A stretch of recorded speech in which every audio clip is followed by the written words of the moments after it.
Welcome to another S&P 500 analysis. Today is June 24, 2021. The market did not disappoint today. It delivered what it told us it was going to do. And if you forgot what that is, stay tuned. Let me start off this video and talk about the EMini SP 500. Remember, the EMini Globex all-time high was 4258.25. We spoke about that and said that the EMini SP 500 future will have to come up and tag that level to make it legitimate. Now let's take a look at the intraday chart of the S&P 500 and some of the internals and the sentiment indicators. Here we see the S&P 500 open gap up, almost gap up above the previous all-time high. So just less than a point away. And you can see it came up and pushes to a new high and sort of kind of just chopping around within this this small range here between 4262 and the high of 4271 area. So it's a pretty narrow range for the day. After the gap, it never threatened to come down and fill this gap. And also look at the new high, new low. Unfortunately, there was only 194 more new 52-week high than 52-week low. Also, the up-down volume ratio did expand a little bit, and it closed at 3.0, so 3 times more up volume than down volume. And you could see the up-down volume ratio is actually climbing up, increasing throughout the day and plateau somewhere around that 3 to 1 level. And looking at the VIX, you can see the VIX is also got quite complacent early in the morning after the gap opened and then pushes to a new high.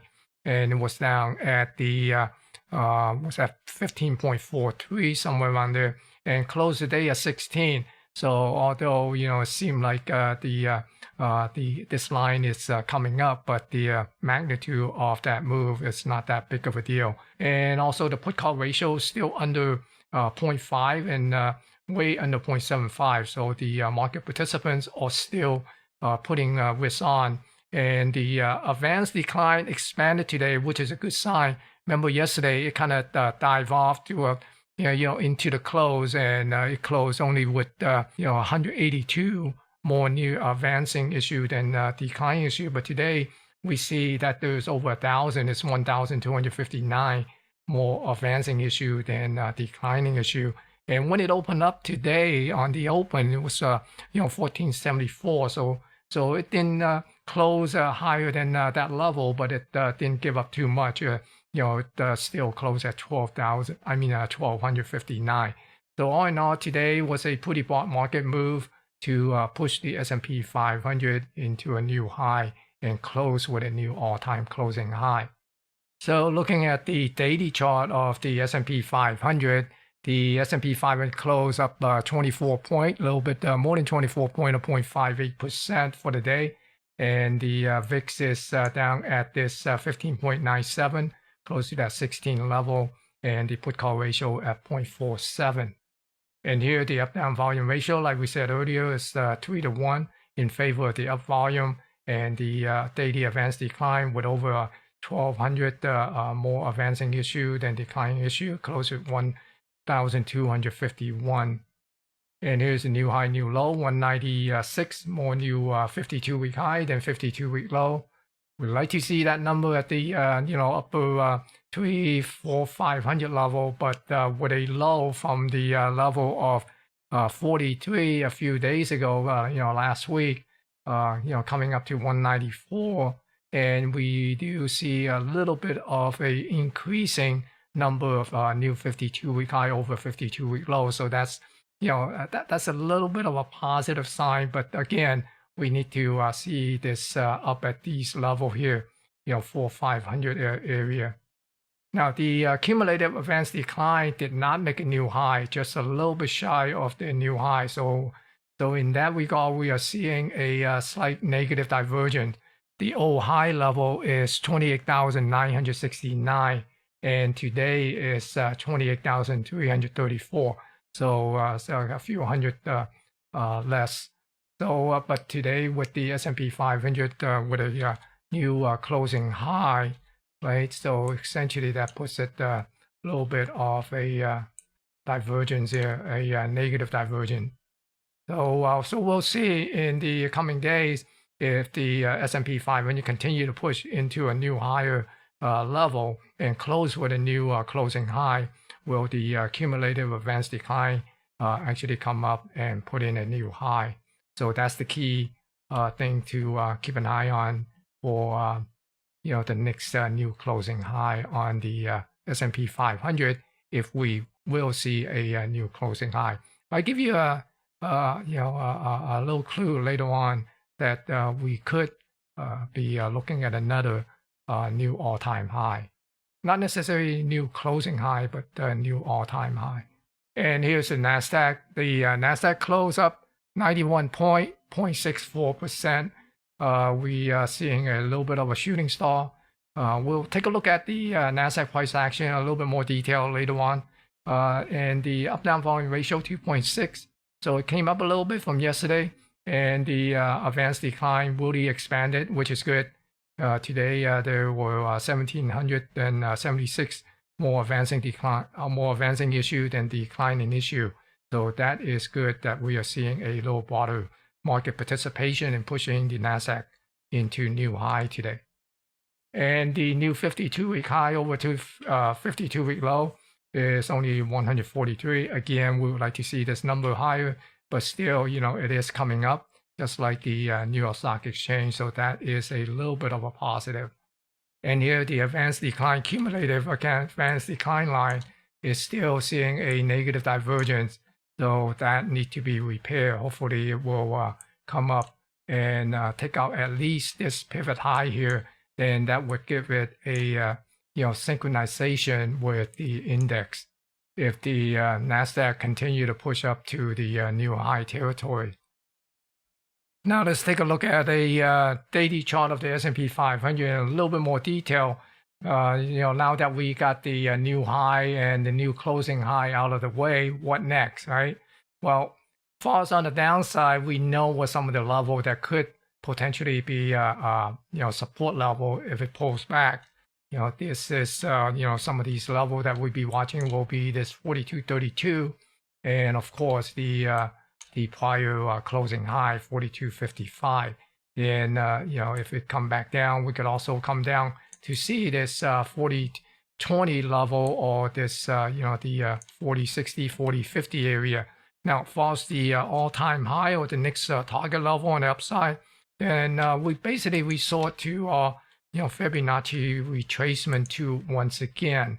So if we take this particular pivot high here, right, the previous all-time high as one of the pivot point, and take this as a pivot low, so you can see that it pulls back near the 50% level, and now it pushes higher.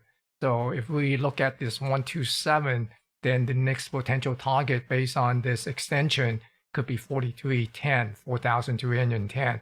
Or if we get up to that 141, then it could be 43.38. So those are the two key levels that we can keep an eye on on the upside.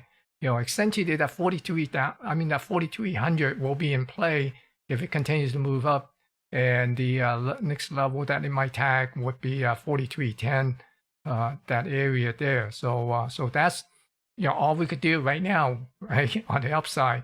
You could draw a trend line and whatever black magic you want to use, but this is the most objective way that I know of getting a little bit of a estimation of where the next level might be. Not saying that it will be, but at least it's not guesswork, right? It's based on something.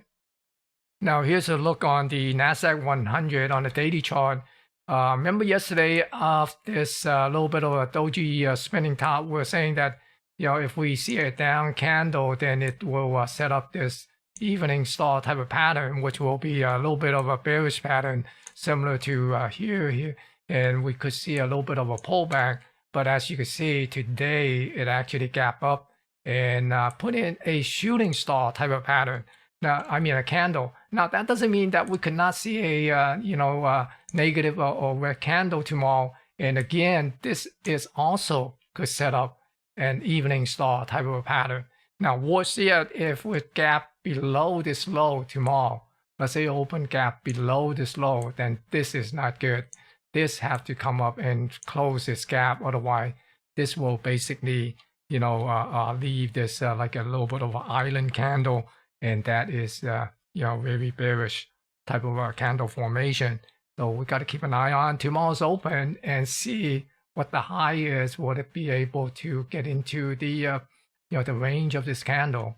Who knows, right? Tomorrow is Friday and it's OpX Friday, so there's going to be some shenanigans.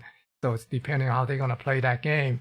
So keep an eye on that tomorrow. The price action could be a little bit misleading, but whatever it is, we'll take it and then try to interpret it as the best ability as we can. But on the downside, we basically again we essentially looking down at this prior high here, this pivot high at 14,073. So if we come down, then of course we are still watching this 13,713. And you might ask, what is the next target? Well, it's this 127, right? 14,584. So it'll be somewhere around this 14,600 area. Now looking at the Russell 2000, the Russell 2000 really had a great day today. It's up 1.31%, the best performer of the day. And it's up over 30 points. And you can see once it recaptured this 2297, right now it's coming up. So watch these pivot high here, somewhere around this 2350. Then would not be surprised to see the all-time high be in play. Now, it is very positive for the Russell 2000 to put in a new all-time closing high. Okay, that means there's still a lot more steam for the rest of the market to move up.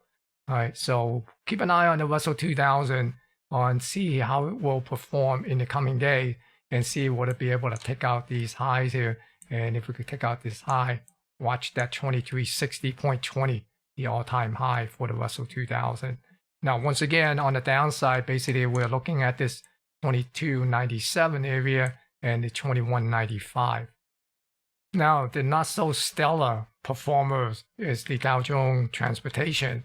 It is, it creep above and close above this 14,969, this 15,000 level here, or getting close to it.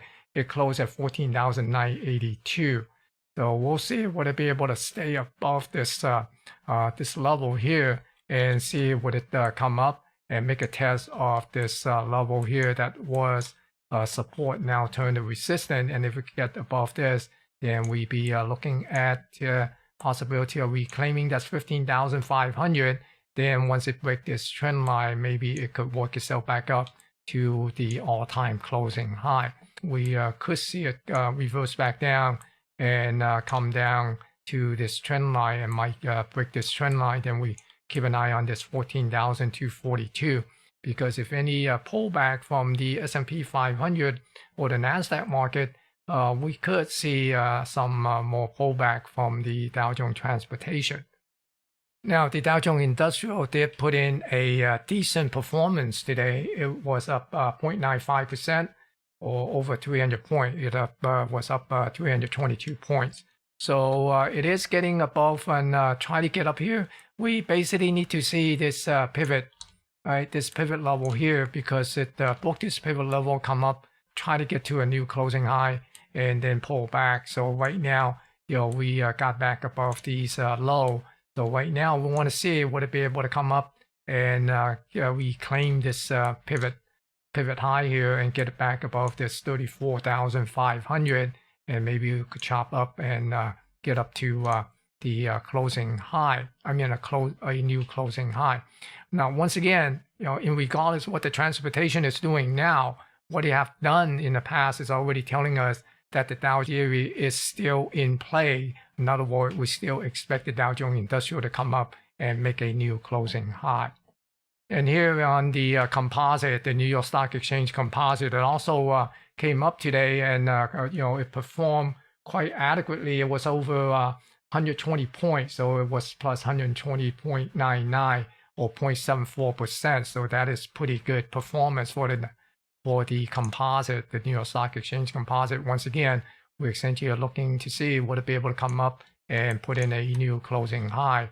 If it does pull back, then look for this potential trend line or this level down here, the low down here underneath this, these lows somewhere near the 16,200 and 16,100 area. And looking at the 10-year yield here, it didn't do too much today. It's pretty flat here, but it's still kind of hovering between this 1529 and 1403, another one 1.53 and 1.4. And similarly for the US dollar, it didn't do too much also today. It's just kind of, chopping around within yesterday's, range here, peak above it a little bit. So it did close up slightly, but nothing to write home about. Close at 91.81. And for the crude oil, it did close up. Remember, we were saying that we could see a little bit of a pullback from this shooting star type of a candle from yesterday. But it did dip down and then came back and close up for the day.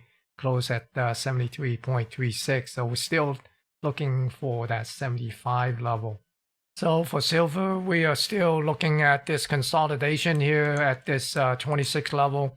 So we're going to see will it be able to get back up above this 26.67 or dip down at this 24.7. So one could say this is setting up a little bit of a bear flag, but anything could happen, right? It could, just reverse and bounce back up to this trend line, or it could break down and come down to this 24.7. Similar to the gold price, also just kind of hovering around this area here. I'm waiting to see would it be able to come up to this 1804, essentially this trend line, and see would it get rejected or would it be able to break through and come back test, then trying to make its way back up to this 1923, or would it just break down to this trend line and come down to this 1700 level. And here's the heat map for today. As you can see, a lot of green. A lot of stock participated, except for Apple, didn't do too well. Same thing with Amazon, it was down 1.5%. But you can see all the other FANG stock did quite well. Even Tesla is up again at 3.5%. And also you can see financial had a real good day, and also some of the healthcare stock, and also the energy. Energy had a nice day as well. So today there's broad market participation. And if we take a look at the NASDAQ 100, you can see, all these large cap tech stocks. Semiconductor had another good day. All right, look at all these semiconductor, they're basically all green. Now, before I end this video, let's take a look at the EMini SP500, the ES. Remember I said this all-time Globex high here that need to be taken out. And we indeed took it out, as you can see from this market profile today on the ES. Now, also the other thing is, earlier you might not have heard me said that we could see the S&P 500 to make another new all-time high.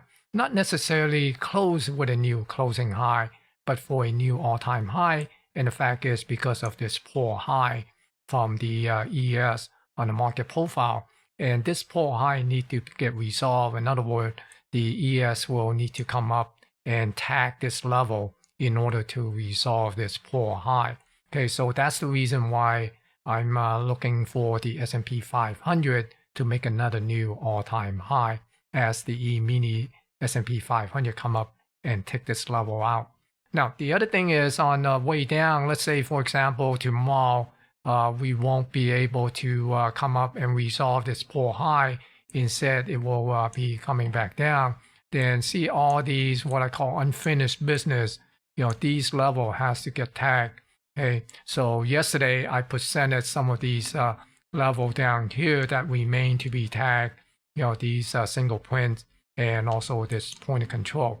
So right now, today's point of control will need to get tagged along with this one here on the 23rd, which is yesterday. So for the coming day, tomorrow, look for the possibility for this poor high to get taken care of. If it doesn't come up and resolve this poor high, then look for price to come down and possibly come down to tag this point of control from yesterday. So tomorrow is OPEX Friday. Be careful. There's a lot of shenanigans that the market will play. And also looking at the volume profile, you can see it could pose like a little bit of a flag. So watch this if it break above to repair this poor high. But if it come down, then look for this thing to pretty much free fall to this low volume zone here. Basically, it's the gap. Then come back down to this high volume area and possibly chop around in this area here, which is also building up a little bit of a balance area, right? So we could see the ES come back down to this area between 42.45 and the 42.30 area here. Just a final note, I just want to let people know this video that I put out is not a prediction. All the stuff that I put up is basically just a scenario. So there's no right or wrong on that. If you're looking for video to agree with your bias, then you're in the wrong game, right? Because all we could do as a trader is to be prepared for what the market might do. Not necessarily even a scenario that we present that the market will do. It's just that we have some idea what we think the market might do. And if it does, then we know how to play it because we have a game plan based on what we have prepared for. So anyway, thank you for watching. Be sure to smash the thumbs up to help me promote and share this video, and stay safe.